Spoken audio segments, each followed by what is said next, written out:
నిన్న మొన్నటి వరకు నిజామాబాద్లో ఆర్మూర్లో వాడివేడిగా కొనసాగిన ప్రచారంలో ప్రస్తుతం ప్రశాంతంగా పోలింగ్ కొనసాగుతుంది. మనతో పాటు BJP fire brand Armoor MLA Rakesh Reddy అన్న, నమస్తే. ఎట్లా ఉందన్న పరిస్థితి చెప్పండి. సూపర్ ఉంది. ధర్మం వైపు నిలబడ్డం, అధర్మం వైపు ఉన్నాడు. బాధ మాకేం బాధ? 30 లక్షల మంది సైనికులు ఉన్నారు, నరేంద్ర మోడీ ప్రధాని ఉన్నాడు, అమిత్ షా హోంమంత్రి ఉన్నాడు. ఎంత తెలంగాణ ఎంత, రేవంత్ రెడ్డి ఎంత మమ్మగట. కాబట్టి బ్రహ్మాండంగా ధైర్యంతో ఉన్నాం. ఎటువంటి ప్రజలని చైతన్యవంతం చేస్తున్నాం. ధర్మం వైపు ఉంటారా, అధర్మం వైపు ఉంటారా, దేశభక్తుల వైపు ఉంటారా, దేశ ద్రోహుల వైపు ఉంటారా? కాబట్టి ప్రజలందరూ చైతన్యం చేస్తున్నాం. ఆరుమూరు గడ్డ అంటే ఇది భవిష్యత్తులో హిందువులను కాపాడే గడ్డ అవుతుంది. హిందువుల అవమానాలు లేకుండా ఆత్మాభిమానంతో, ఆత్మగౌరవంతో ఏకైక టౌన్ ఏదంటే ఆరుమూరు. అది కాబట్టి ఈ ప్రశాంతతను పోనివ్వం. మళ్ళా దొంగలు వచ్చినట్లు వచ్చాను.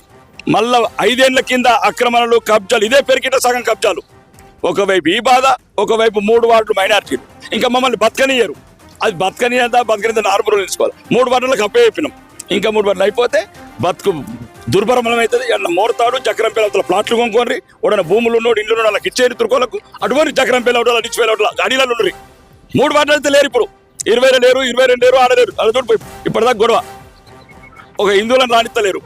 ఒకడోడో పాప నామినేషన్ వేసిన దేశభక్తులు అన్న సస్తా పత్తా అని. కాబట్టి చెప్తున్నాను, ఈరోజు మాకు అన్నిటికన్నా కాంగ్రెస్ పార్టీకి అది ఆట కావచ్చు, బీఆర్ఎస్ పార్టీకి ఆట కావచ్చు. మాకు ఒక పోరాటం, మా ధర్మం గురించి పోరాటం, మా దేశం గురించి పోరాటం, అభివృద్ధి పోరాటం, మా భవిష్యత్ తరాన్ని కాపాడుకుంటాం. అన్నిటితో పాటు ఆరుమూరిని అభివృద్ధి పథంలో తీసుకుపోవడానికి. మొత్తం 36లో ఎన్ని వార్డులు గెలుస్తాం అనుకుంటున్నాను. చైర్మన్ అయితే అవుతాం. చైర్మన్ ఆరుమూరు మున్సిపల్ మీద అది కలుషితమైన ఆఫీస్ని మేము ఒక క్లీన్ చేయాలా. దాని పుష్కరాల వాటర్తోని కుంభమెలకల వాటర్ తెచ్చి పెట్టినాం. అప్పటి నుంచి ఈ రిజల్ట్ రాగానే 13వ తారీఖు సాయంత్రం ఆ పుష్కరాలు కుంభమెలకలు తెచ్చిన నీళ్ళతో కడిగేసి మున్సిపల్ని ఒక కాషాయ బిడ్డ, నిజమైన 100% హిందూ బిడ్డను అక్కడ కూర్చుని కాషాయ జెండా ఎగిరేస్తాం. వైస్ చైర్మన్ రాణి రుద్రమదేవి, తెలంగాణ రాణి రుద్రమదేవి అయిన హరిణి గారిని వైస్ చైర్మన్గా చేస్తున్నాం. గెలవగానే ఫస్ట్ ఏం చేయబోతున్నాం? ఫైనల్ గెలవగానే ఇట్లా మంచి మాటలు చెప్పిన వాళ్ళందరూ నోటు చక్కెర పోతాం.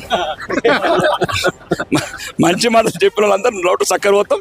మీ వ్యాప్తంగా చెప్తున్నా, ఆరుమూరు ప్రజలకు కూడా మీ రుణం ఎప్పటికీ తీర్చుకోలేను. మీరు ఓటేసి గెలిపించారు, ఒక ధైర్యం నింపిర్రు, ఒక ఆయుష్ నింపిర్రు, ఊపిరి పోసిర్రు.